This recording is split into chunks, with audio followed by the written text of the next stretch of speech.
Hai guys, balik lagi di Playlist Room. Nah, kali ini aku lagi mau ngebahas buku. Karena kan di budaya kita agak jarang ya membaca buku, jadi lebih senang dibacain kan. Nah, kali ini aku berbaik hati dengan kalian. Aku ingin membacain buku buat kalian tentang cara menghadapi orang toksik.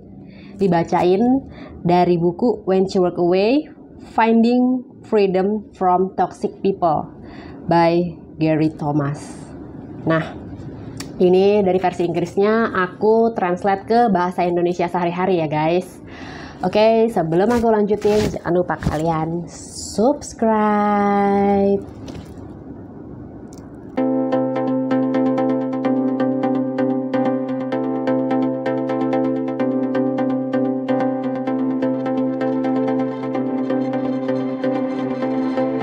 Nah guys, langsung aja ya. Nih, cara serangan iblis itu berurusan kita tuh merasa bersalah dengan orang-orang toksik, ya gak sih? Iblis tahu diri gak bisa menyerang orang-orang yang saling peduli dan saling mengasihi, karena karakter Tuhan itu mengasihi, jadi gak mempan gitu. Jadi yang iblis serang itu orang-orang yang overthinking. Biasanya iblis menyerang karena dia menyerang di bagian pikiran kita gitu. Jadi kalau misalnya kita pribadi yang mengasihi gitu ya gak mempan sih ya si iblis. Oke. Nah, gimana sih cara ngadepin orang toksik, apalagi misalnya kalian di sekolah, di kampus, atau bahkan di lingkungan kerja, atau bahkan lingkungan keluarga kalian gitu yang toksik gitu. Nah, gimana sih cara menghadapinya gitu? Ini based on the Bible ya, soal kekristenan, oke? Nah, banyak orang Kristen yang naif dan cari tahu apa sih orang toksik, ya kan?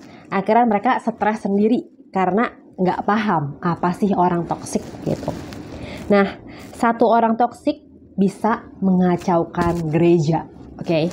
Nah, orang toksik bisa menghancurkan komsel, pertemanan, menghancurkan bisnis, bisa membunuh pelayanan. Dan juga damai sejahtera kita juga dia bisa dihancurkan oleh si orang toksik ini gitu. Nah,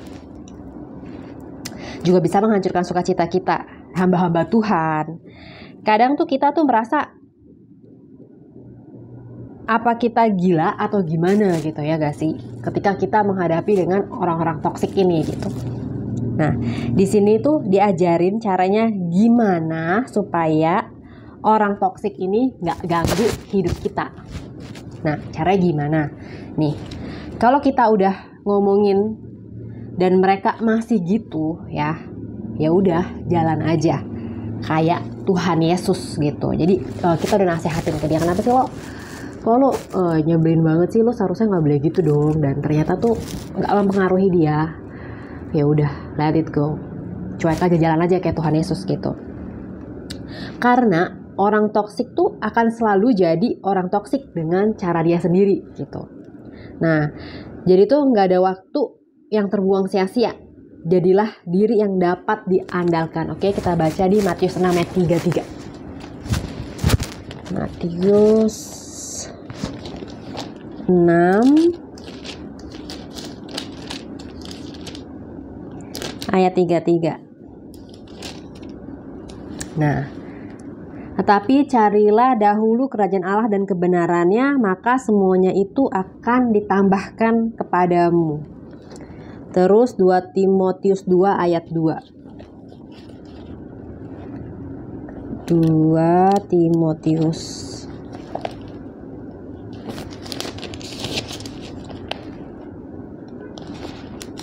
2 ayat 2. Ya, aku bacain ya, 2 Timotius 2 ayat 2. Apa yang telah engkau dengar daripadaku di depan banyak saksi, percayakanlah itu kepada orang-orang yang dapat dipercayai, yang juga cakap mengajar orang lain. Oke, jadi kalau misalnya kita udah nasihatin dan dia nggak ngaruh dan bebal ya dibilang, kepala batu lah ya. Ya udahlah ya, yang penting jangan merasa kita tuh bersalah gitu. Kita udah melakukan yang terbaik gitu, cuek aja kayak Tuhan Yesus. Jadi fokus diri kita adalah itu itu melayani dia gitu. Kalau nggak mempan ya udah gitu, karena kita udah melayani kan, kita udah usaha gitu kan. Nah kan pelayanan itu nggak cuma kayak dibentuk di gereja sebagai worship, melayani di mimbar atau apapun itu di dalam bentuk gereja, itu nggak juga gitu. Dimanapun kita berada, termasuk melayani orang-orang toksik ini gitu. Nah, jadi ya buku ini ngajarin supaya kita dilindungi dari orang toksik, oke? Dan dari serangan orang toksik, oke? Nah, jadi tuh yang pertama adalah kita tuh ya udah, kalau misalnya kita udah ngomongin dan dia nggak dengerin, ya udah, kita tuh nggak perlu ngejelasin panjang lebar gitu kan, karena dia pasti akan membela diri. Ya gak sih, dan pasti akan jadinya fight dengan mereka gitu. Jadi kalau misalnya kadang tuh kita suka kesel gitu ya gak sih, kayak ini orang ini nih gak gitu loh maksudnya loh, dan kita berusaha banget itu untuk ngejelasin gitu kan, sampai bener gitu pola pikirnya dia gitu kan. Kita kan kadang suka gitu ya gak sih, terus ya udah biarin aja, kita let it go aja gitu. Jadi jangan nyerang mereka gitu, karena ya memang sudah basic ya dia seperti itu, dan kita udah usaha loh gitu kan. Nah, jadi Tuhan Yesus tuh gini nih, Tuhan Yesus itu tuh dia tuh lebih pilih menjauhi. Tunggu bentar ya, sorry. Jadi Tuhan Yesus tuh nggak perlu. Jadi tuh nggak perlu, di sini tuh diceritain tentang orang yang dimana tuh di mereka tuh akan lebih pilih menjauh dari Tuhan atau mendekat dengan Tuhan gitu. Kalian tau gak sih cerita yang orang kaya yang dia udah melakukan apa yang Tuhan lakukan gitu, dia udah melakukan yang 10 hukum-hukum Tuhan gitu, dan kalian tahu kan kisahnya itu. Terus Tuhan Yesus nyuruh, ya udah jual semua harta lo dan ikut gue gitu. Dan akhirnya sedih kan dia. Ya Tuhan Yesus lempeng aja gitu loh. Dia nggak yang oh ya udah gini aja deh, 50% aja gimana, nggak jadi 100%. Demi si Tuhan Yesus ini nggak kehilangan follower, ya nggak gitu loh. Ya udah, gue maunya 100%, oke? Kalau lu nggak setuju sama gue, terserah lu. Lu mau deket sama gue, syukur. Ya lu menjauh sama gue, ya udah, itu pilihan lo gitu, ya gak sih? Nah, gitu juga dengan kita gitu. Maksudnya ketika mungkin kalian ada influencer atau kalian atasan gitu kan, kalian menghadapi dengan orang-orang toksik gitu, kalian jangan ikut terpengaruh gitu dengan mereka gitu. Ya lu mau ikut gue, syukur nggak? Ya udah, jangan karena kalian tuh takut dengan kehilangan follower, jangan karena kalian takut kehilangan bawahan kalian gitu, oke? Ya udah, lu mau kerja sama gue, syukur. Lu mau jadi follower gue, syukur. Enggak, ya udah, let it go gitu, biarin aja gitu. Kalau kalian merasa apa yang kalian lakukan itu sesuai dengan dasar prinsip firman Tuhan gitu, oke? Jadi lempeng aja gitu. Nah nih jadi juga Tuhan Yesus itu juga lebih menghabiskan waktunya dengan murid-muridnya gitu juga dengan kita gitu. Kita fokusinlah diri kita, misalnya kalian influencer, fokusinlah diri kita dengan para pengikut fansnya kita gitu. Kita fokus ke mereka gitu. Misalnya kalian seorang atasan gitu, kalian fokuslah dengan bawahan-bawahan kalian yang kerjanya excellent gitu. Jadi fokuslah dengan hal seperti itu gitu. Jangan fokus dengan orang-orang toksik gitu. Karena apa? Karena akan bikin kita stres kalau kita terlalu fokus dengan orang toksik gitu. Hidup kita pokoknya apa kata Tuhan gitu. Nah, kita baca di Yohanes 6 ayat 66 sampai 67 ya. Yohanes 6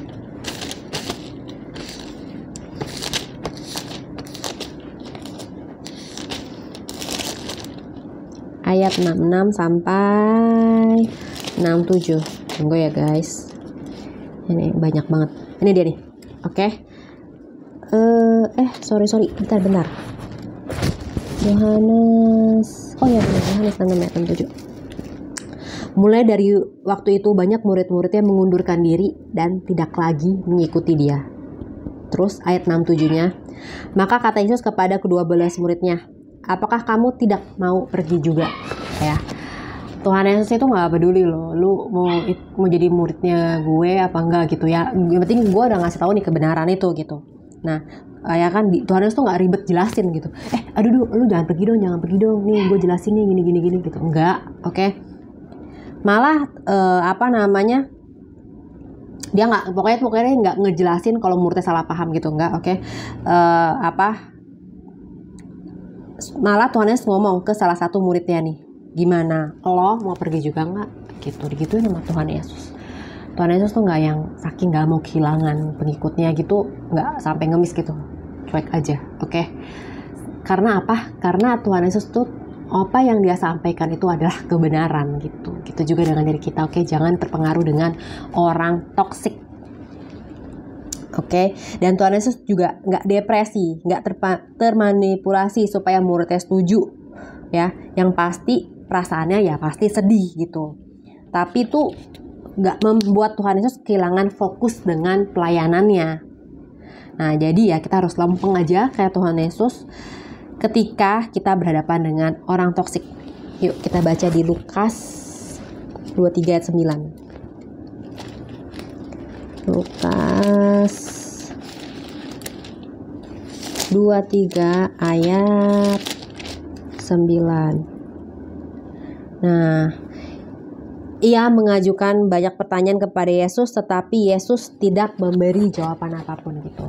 Gitu juga ketika kita menghadapi orang toksik gitu ya. Ada hal-hal yang kita tuh nggak perlu debatin, udah cuek aja, diemin aja lah gitu. Kadang tuh aku juga gitu ngadapin klien-klien netizen aku yang toksik gitu kan, nggak aku ladenin gitu. Jadi sorry to say kalau kalian toksik banget dan nyari-nyari perhatian untuk supaya aku bales kalian gitu dengan cara toksik, nggak akan aku pedulin gitu, oke? Ya, aku akan doain aja dari kejauhan supaya kalian ini mengenal firman Tuhan dengan baik dan benar gitu. Nah, ini kisah tentang Tuhan Yesus waktu berdebat dengan Herodes ya, di Lukas 23:9. Dan Herodes mencoba hakimin dia, tapi Tuhan Yesus juga diemin aja ya. Oke, jadi kalau kita berhadapan orang toksik dan dia nggak ngerti juga, diemin aja. Oke, ada masa-masa kita harus diemin dia gitu, biar dia juga mikir gitu loh. Oke, di Matius 27 ayat 12-14. Matius 27 ayat 12-14. Tetapi atas tuduhan yang diajukan imam-imam kepada kepala dan tua-tua terhadap dia, ia tidak memberi jawaban apapun. Maka kata Pilatus kepadanya, "Tidakkah engkau dengar betapa banyaknya tuduhan saksi-saksi terhadap engkau?" Tetapi ia tidak menjawab suatu kata pun, sehingga wali negeri itu sangat heran. Nah, jadi kita nggak perlu argumen dengan orang-orang toksik yang coba nyerang kita, ya. Mungkin ya kita tahu jalaninnya dan jawabinnya, oke? Tapi mending ya diemin dan pilih ya berdoa dan menyembah Bapa di surga dibandingkan ngurusin dengan orang yang benci sama kita, gitu, oke? Nah, terus kan kalian tahu nih si Yudas yang mengkhianati Tuhan Yesus ya. Tuhan tuh juga tahu si Yudas itu akan mengkhianati dia gitu. Tapi Tuhan Yesus tuh nggak ribet kejar-kejar si Yudas supaya si Yudas ubah pola pikirnya dia. Tapi Tuhan Yesus sibuk dengan murid-muridnya dan berdoa sampai Tuhan Yesus nanti ditangkap karena si Yudas ini. Oke. Matius 15 ayat 13-14.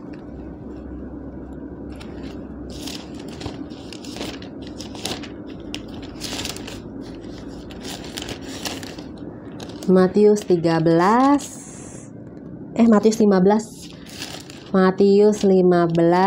ayat 13-14. Jawab Yesus,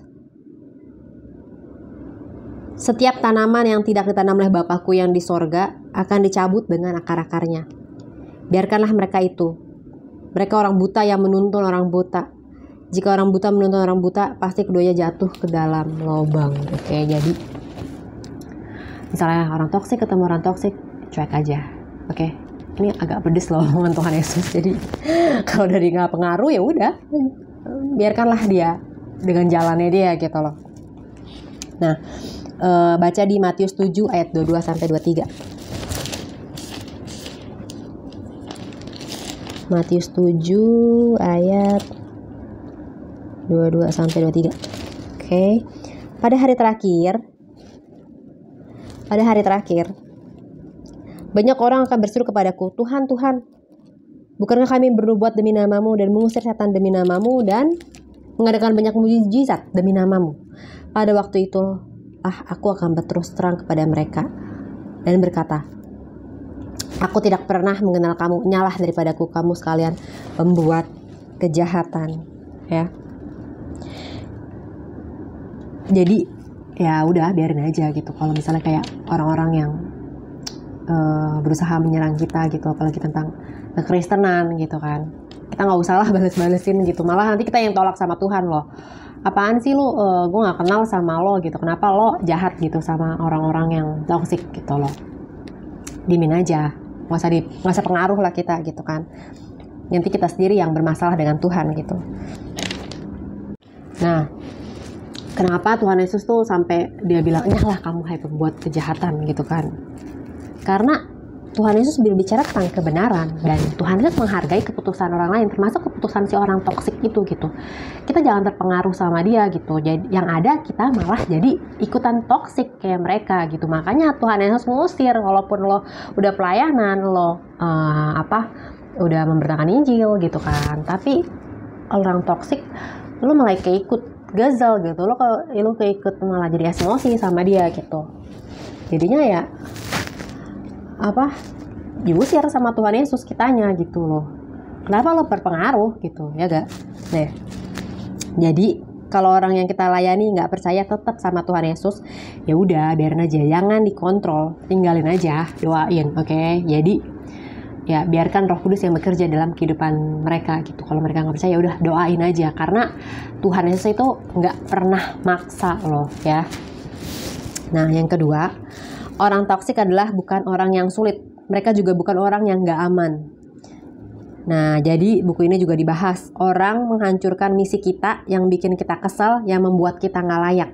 Ya, pokoknya orang toksik tuh jagonya mempermalukan kita, bikin kita berdosa, bikin kita putus asa. Nah, pokoknya jelas banget. Lihat orang lain hidupnya tuh, pokoknya jealous deh. Dia tuh lihat orang lain tuh hidupnya tuh baik, mulus gitu. Dia nggak suka tuh orang toksik. Keluarga orang baik gitu kan, pertemanan yang baik, pokoknya tuh dia nggak suka aja, sukses gitu. Wah, pokoknya dia nggak suka aja. Pokoknya dia tuh demen banget menjatuhkan mental orang. Itu orang toksik ya. Dan orang toksik memiliki roh pembunuh, mengontrol, hatinya penuh dengan kebencian. Nah, di buku ini tuh lagi ngebahas tentang roh pembunuh ya. Di bab berikutnya, oke. Jadi bukan berarti kita jauhin pendosa ini, si orang toksik ini gitu. Kita semua ya berdosa, bukan si orang toksik ya, kita semua juga berdosa gitu. Tapi orang toksik adalah satu hal yang lain dari yang lain, oke. Nah, orang toksik ada di dalam gereja maupun di luar gereja. Pokoknya dia suka banget jatuhin mental orang. Bisa kita ketemu langsung di sosmed, telepon, dan lain-lain ya. Nih, baca di Yohanes 8 ayat 44. Yohanes 8 ayat 44. Iblislah yang menjadi bapakmu, dan kamu ingin lakukan keinginan-keinginan bapakmu. Ia adalah pembunuh manusia sejak semula, dan tidak hidup dalam kebenaran, sebab di dalam dia tidak ada kebenaran. Apabila ia berkata dusta, ia berkata atas kehendaknya sendiri, sebab ia adalah pendusta dan bapa segala dusta. Oke. Nah, pembunuh itu bukan cuma merusak tubuh kita gitu sampai kita berhenti napas. Itu enggak juga kayak gitu, tapi suatu hal yang merusak jiwa kita, kayak membunuh pelayanan kita, oke. Terus juga membunuh sukacita, membunuh damai sejahtera kita. Itu udah termasuk kategori membunuh, oke. Kita baca di Matius 5 ayat 21 sampai 22. Matius 5 ayat 21 sampai 22. Ya, aku bacain ya. Kamu telah mendengar yang difirmankan kepada nenek moyang kita, jangan membunuh, siapa yang membunuh harus dihukum. Tetapi aku berkata kepadamu, setiap orang yang marah terhadap saudaranya harus dihukum. Siapa yang berkata dengan saudaranya kafir, harus dihadapkan ke mahkamah agama. Dan siapa yang berkata jahil, harus diserahkan ke dalam neraka yang menyala-nyala. Oke. Nah, Tuhan Yesus di sini ngejelasin membunuh itu termasuk berniat jahat apapun itu gitu. Termasuk kategori orang toksik yang menyakiti hati kita, itu juga menjatuhkan mental kita, itu juga membunuh apa? Membunuh jiwa kita gitu. Oke.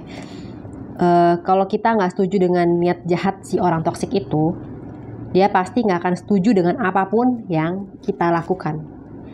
Ya pasti apa aja lah kita gerakin nggak setuju lah pokoknya orang-orang toksik itu.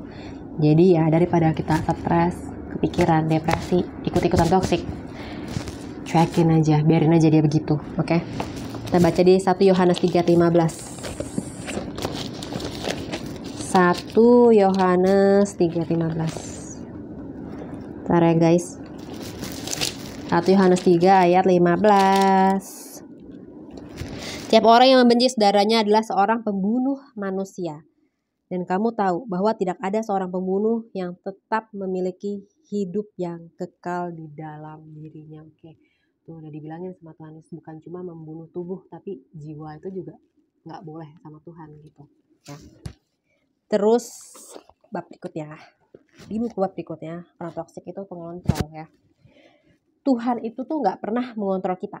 Dia selalu mengundang kita. Kalau kalian suka baca Alkitab ya.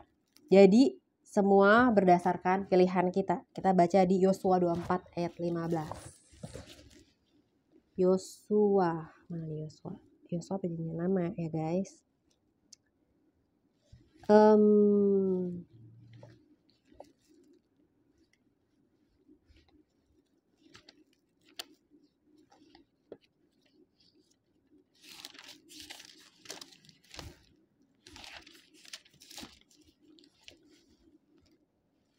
Yosua 24 ayat 15.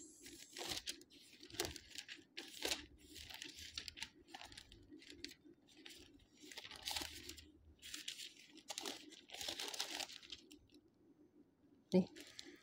Tetapi jika kamu anggap tidak baik untuk beribadah kepada Tuhan, kamu akan beribadah Allah yang kepadanya nenek moyangmu beribadah di seberang sungai Efrat, atau Allah orang Amori yang negerinya kamu diami ini. Tetapi aku dan seisi rumahku, kami akan beribadah kepada Tuhan. Jadi ya Tuhan kasih pilihan, lo mau ikut Tuhan Yesus ya ini keselamatan, atau enggak ya sudah gitu kan, atau pilihannya dia gitu. Kita jangan maksa-maksa orang gitu.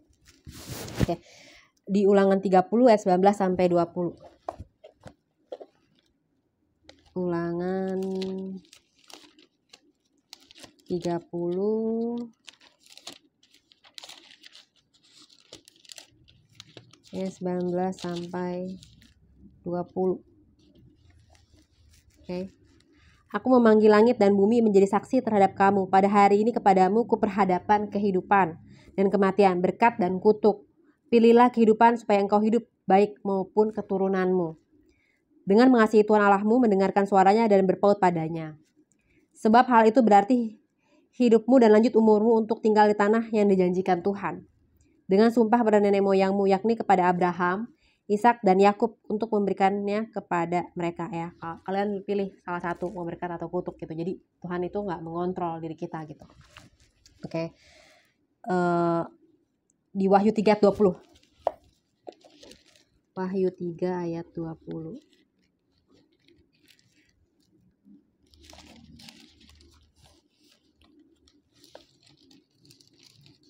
Ya. Lihat, aku berdiri di muka pintu dan mengetok.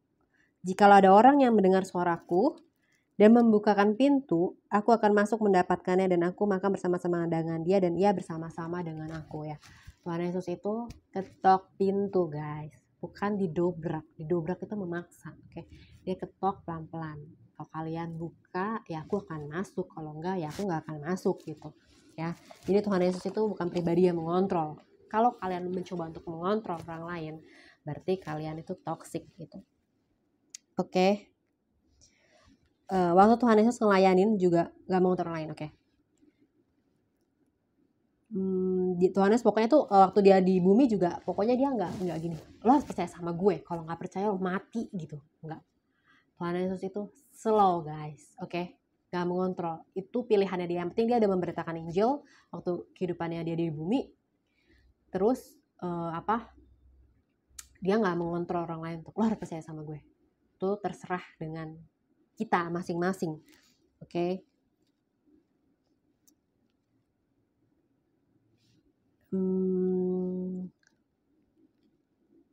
Nih, kalian mau tahu lagi yang dimana Tuhan Yesus gak mengendalikan kita ya. Tuhan mengizinkan iblis untuk godain kita.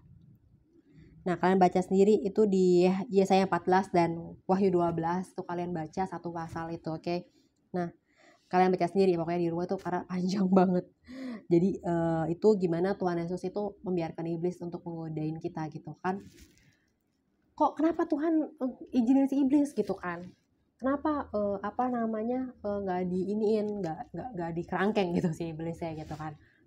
Nah, itu udah termasuk salah satu contoh Tuhan memberikan kita kebebasan. Lo mau pilih iblis atau pilih gue? Yang penting gue udah kasih tahu nih kebenarannya. Kita enak loh zaman sekarang ini, kita udah ada contoh-contohnya di Bible ya kan. Kita bisa baca gitu contoh-contohnya sih nabi-nabi yang di Alkitab gitu. Nah, kalau diri kita udah dipenuhi dengan kebenaran firman dan kita bersedia menerima kebenarannya, iblis nggak bisa merasuk diri kita. Karena Roh Kudus itu sifatnya memenuhi kita, memperlengkapi kita, membuat kita menjadi pribadi yang lebih baik gitu. Salah satu karakter iblis itu membuat kita kecanduan dan kehilangan kontrol. Nah, sedangkan pengendalian diri adalah karakter Roh Kudus yang buah-buah roh itu ya. Jadi kalau misalnya kita nggak bisa mengontrol diri kita dan kita mengontrol orang lain, itu bukan karakter Roh Kudus, oke? Karena karakter Roh Kudus itu tertib dan penguasaan diri, self control Inggrisnya, oke? Nah, jadi kalau kita mencoba mengendalikan orang, itu adalah toksik dan itu bukan karakter Tuhan. Termasuk kita gitu, kita mengendalikan orang toksik gitu ya. Kitanya juga toksik sama-sama gitu. Nah, kalau kita bertumbuh di doktrin dengan Tuhan, Tuhan yang akan mengontrol. Berarti kalian itu bertumbuh dan kalau kita bertumbuh di doktrin yang kan ada tuh yang doktrin yang kita masih dikontrol Tuhan gitu. Berarti kita bertumbuh di dalam ajaran yang doktrin yang tradisional gitu. Kayak contoh ajaran Calvinis gitu, fokus tentang kedaulatan Tuhan dan menyangkal Tuhan memberikan kita kebebasannya. Aku sejujurnya belum baca tentang ajaran Calvinis nih. Tapi kalau kalian mau baca ya silakan kalian cari tahu sendiri gitu. Ini aku dapat dari buku yang judulnya When to Walk Away, Finding Freedom, oke? Oke, lanjut guys. Jadi ini ada seorang konselor, Dr. Henry Cloud dan Dr. John Townsend, jelasin beda antara orang proaktif dan reaktif ya. Orang yang reaktif itu bereaksi dengan kata-kata yang digunakan orang toksik, oke? Orang yang proaktif menunjukkan kasih ya, mengerti apa yang mereka inginkan gitu. Nah, jadi kan kita punya dua sisi ini, mau proaktif atau reaktif. Kalian pilih yang mana ya? Ingat, Tuhan gak pernah mengontrol kita. Kalian proaktif atau reaktif, pilih salah satu gitu. Nah, dia juga bilang orang yang reaktif itu termasuk kategori orang toksik. Kita bereaksi dengan si orang toksik ya, kita sendiri juga toksik gitu. Tapi menurut data, orang toksik tuh awalnya dari orang reaktif ya. Jadi kalau misalnya kita reaktif berarti kita toksik ya. Nah, semua orang pasti akan merasa dirinya sendiri benar ya. Semua orang tuh pasti akan merasa kita benar lah ya. Nah, orang yang merasa diri benar ini fokus untuk membuat orang itu down. Kita baca di 1 Petrus 3 ayat 9. 1 Petrus 3 ayat 9.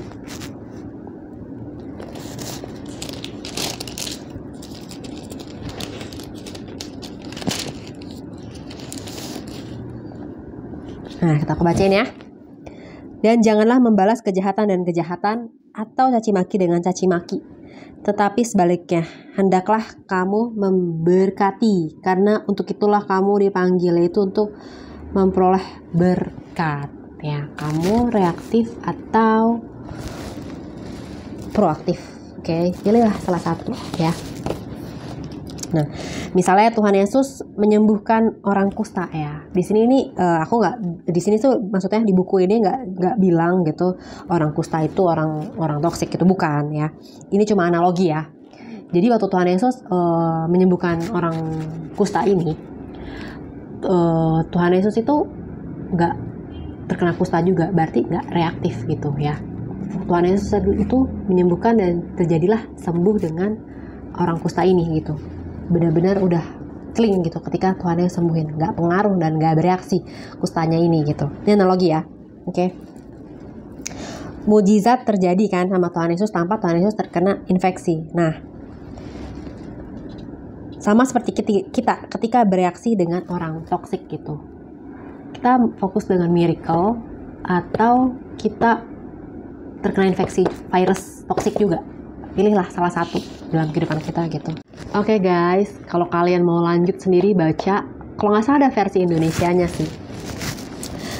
Itu When to Walk Away by Gary, siapa tuh namanya? Bentar, aku lupa. By Gary Thomas, oke. Gitu guys. Jadi kalian terka lagi. Apakah kita sendiri toksik? Gitu. Oke guys. Semoga ini memberkati kalian dan kalian mendapat dasar-dasar ilmu yang aku bagiin. Oke guys, kalau kalian merasa terberkati dan kalian pengen banget sharing ke teman kalian, please sharing. Kita nggak tahu apakah apa yang aku bagiin itu menguatkan orang lain, oke?